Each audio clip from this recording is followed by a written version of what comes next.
tapi aku tetap hamba. Karena apabila dia merasa dia akan ditinggalkan dengan yang maha tak terhingga. Seperti listrik yang dibawa oleh wire. Kita pegang wire itu, kontak kita. Akhirnya kita bilang jangan pegang-pegang wire itu kena listrik nanti. Tapi si wire tahu yang menyengat itu adalah listrik. Si wire tahu. Tapi apabila pula wire bilang aku udah bisa menyengat orang, pergilah si listrik, merajuk dia.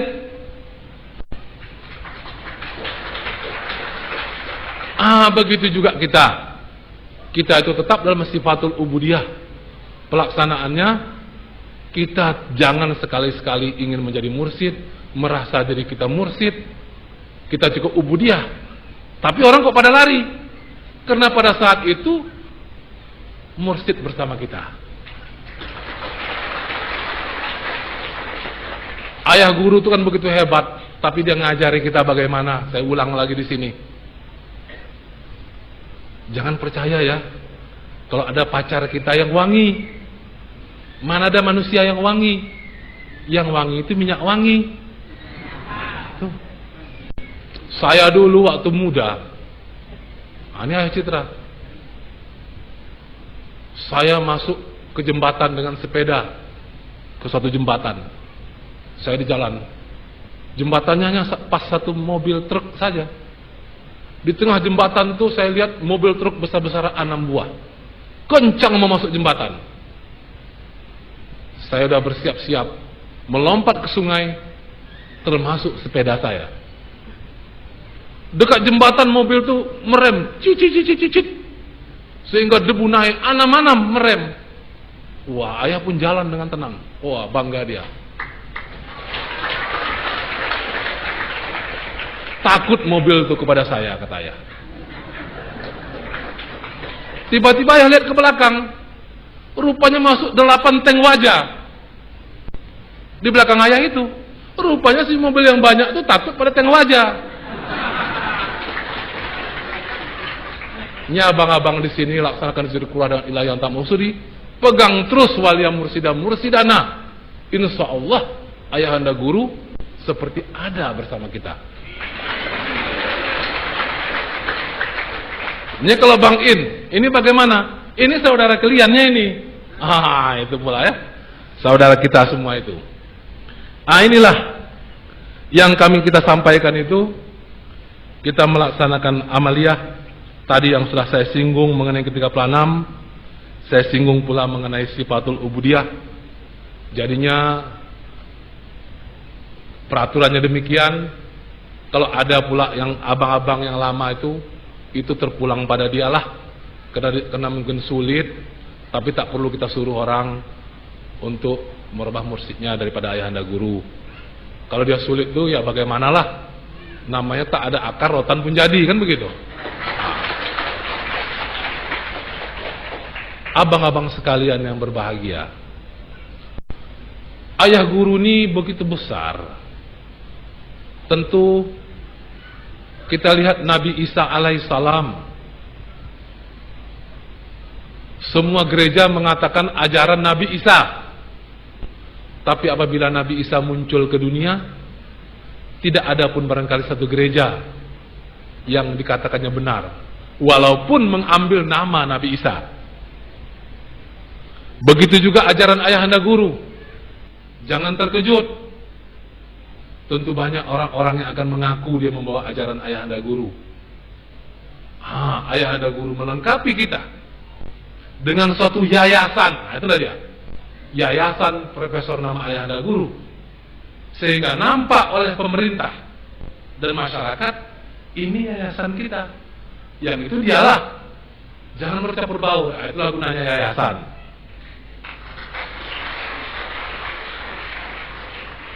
Amal zikrullah yang tertinggi tidak perlu yayasan. Sulu itu amal, tapi perlu panitia sulu, perlu petugas sulu untuk mendukung sulu. Yayasan ini bukan panitia pula, pendukung keamanan, kenaziran dan lain-lain, itulah yayasan. Oh, ada pula saudara kita yang mendirikan yayasan sendiri. Itu silakan saja. Kalau dia merasa dirinya mampu, karena ilmu ayah bukan untuk kita sendiri, silakanlah laksanakan. Tapi kita telah memiliki perbedaan yang jelas. Kemana dia ikut, terserah hatinya. Yang penting dengan adanya yayasan kita nggak bercampur baur dengan yayasan-yayasan lain yang mungkin akan banyak petualang. Kenapa? Banyak petualang. Kalau kita lihat di internet, ada yang mengaku yang ke-36 dari ayahanda guru. Ada 2 udah saya lihat mengaku itu. Ada yang mengaku kemanakan ayahanda guru. Satu pun kita di Indonesia itu tak tahu siapa dia. Tapi untung ada yayasan.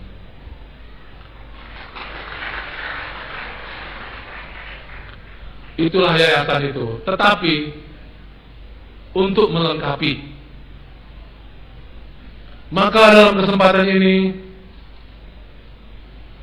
saya singgung juga lah. Karena itu masalah kita, bukan berarti saya itu mengungkap-ungkapkan dalam dunia yang amalia ini. Saya ini kan kita satu keluarga tertutup. Ada namanya Amiruddin Yusuf. Itu perlu saya sampaikan.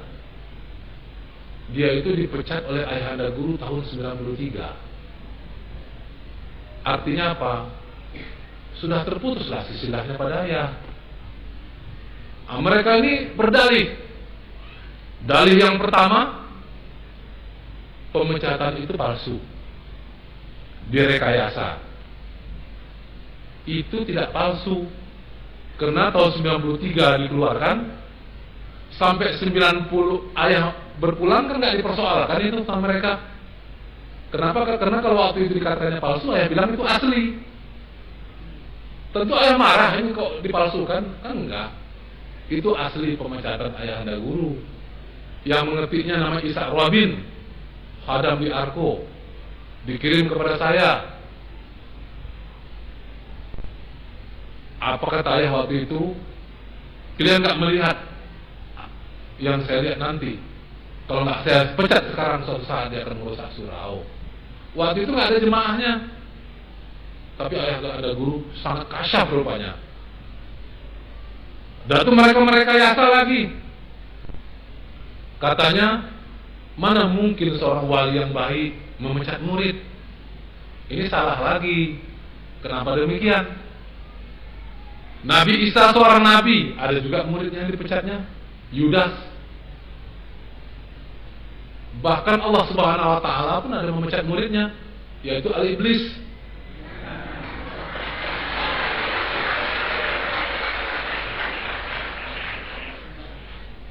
Bukan ada cemburu kepadanya. Banyak khalifah-khalifah yang hebat-hebat, tetapi nggak dipecat. Beliau itu tidak ada yang mengadukan, tidak ada apa, secara kasyaf ayah ada pecat. Apa alasan-alasan pemecatan ayah itu? Tak usah saya sampaikan, karena itu sudah masuk masalah batiniah. Dan dia tahu dia itu dipecat. Ini sudah jelas karena dia datang ke rumah saya, nangis-nangis waktu itu supaya dicabut pemecatan ayah itu. Tetapi ini hati-hati abang-abang di NTB, walaupun saya yakin tak akan sampai kemari, tapi saya ingatkan, saya bekali lah lebih dahulu. Yang berikutnya lagi mengenai BM. BM itu Bang Moga. Saya menyampaikan apa adanya, yaitu kita itu adalah memantapkan zikrullah. Sumber keramat yaitu Allah. Itu sumber keramat. Allah itu dapat kalau kita dapat. Para nabi semua dapat. Kalau dapat satu nabi, ayat suci Al-Quran semuanya berkah. Kalau satu biji kita baca berkah, ngikut yang lain. Allah itu keramat, nabi-nabi keramat. Kalau dapat satu wali, satu wali itulah wali yang mursidah, itu sumber keramat. Maka itu dalam peramalan kita tidak cari keramat, cari ilahi yang tak maksudi. yang dipimpin oleh ayahanda guru kita suatu saat mengikut energi powernya. Masih dia juga, tapi power sudah berubah. Apa dalilnya? Mesti ada dalilnya ya. Jangan kata-kata kita. Ketika Rasulullah melempar dengan debu, besok datang angin taifun, dilempar Rasul dengan debu musuhnya. Besok ikut alam semesta, angin taifun ikut, diserang kemah-kemah musuh pada perang Khandaq, hancur kemah-kemah itu. Kenapa angin itu takut? Karena Rasul melempar. Kenapa demikian? Karena Rasul diiringi oleh Allah. Sudah Allah yang melempar dalam ayat sucinya. Wa ma ramaita idz ramaita walakin Allah rama. Itu sumber tenaga kita. Maka itu kalau zikrullah mengenai keramat, kita kembali kepada ilahi yang termaksud di balik Qamadlubi. Timbul mengenai dakwah, kita masuk kepada Al-Furqan yang memisah hak dan yang batal. Bagaimana dakwah BM? Akibatnya kita kena semua. Ya, kena semua. Andai kata gak dicabut dahulu di Bondowoso, satu Bondowoso itu tarikat ayah yang sudah dilarang, tapi kan tarikat BM dikirim lagi ke Aceh, dikirim lagi ke Batam. Apa yang diajarkannya itu rujuk saja kepada Al-Quran. Kalau sudah tak sesuai dengan Al-Quran, tak sesuai pula dengan Arko, itu namanya karangan sendiri. Kalau karangan sendiri, bertanggung jawab sendiri, jangan yayasan yang bertanggung jawab. Karena ini menyangkut 592 surah. Kalau soal ma'rifat bagaimana? Yang kuat ma'rifatnya Allah yang berpegang kepada ayahanda guru. Tepuk tangan.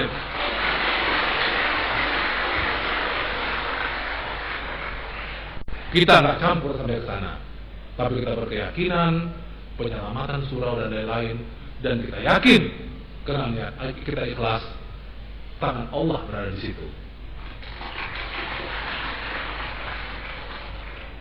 Kalau begitu bagaimana pula dengan NA, Nurul Amin? Apa kata Pak Ayin? BM, AM, AN. Oh, ini Pak Ayin ya. AN itu NA.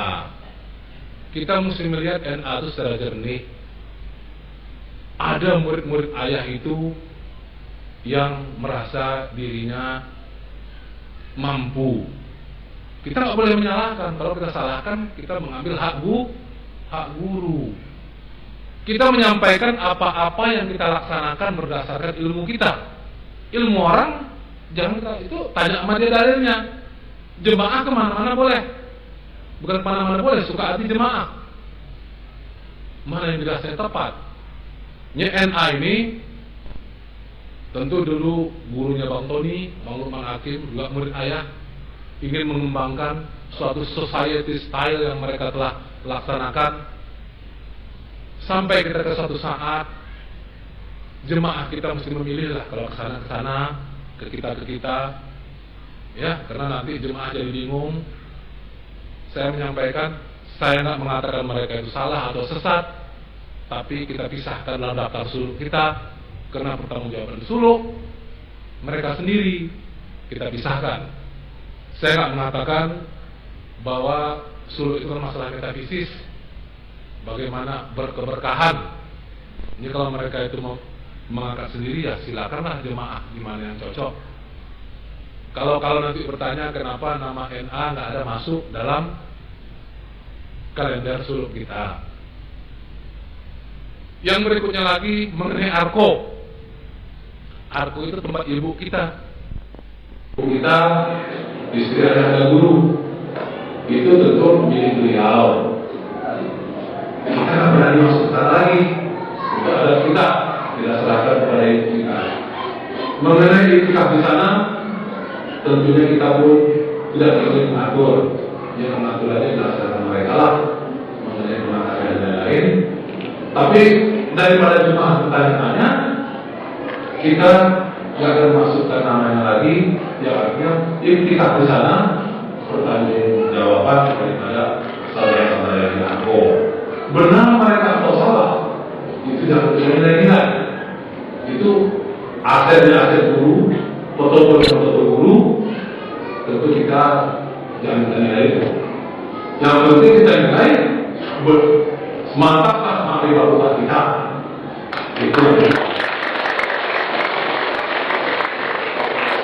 Karena saya katakan nanti kan ini dalam ini baca.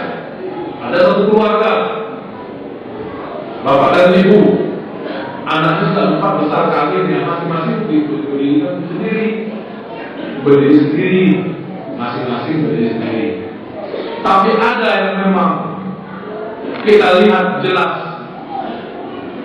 sudah melenceng, apakah berdasarkan hakikat seperti AM ataukah berdasarkan syariat. Tapi ada juga yang berdasarkan historis, sejarah. Sejarah itu terbiasa dengan demikian. Soal makrifat kita jangan tinggal ukur. Kalau kita tahu pun kita diam-diam saja, kan begitu.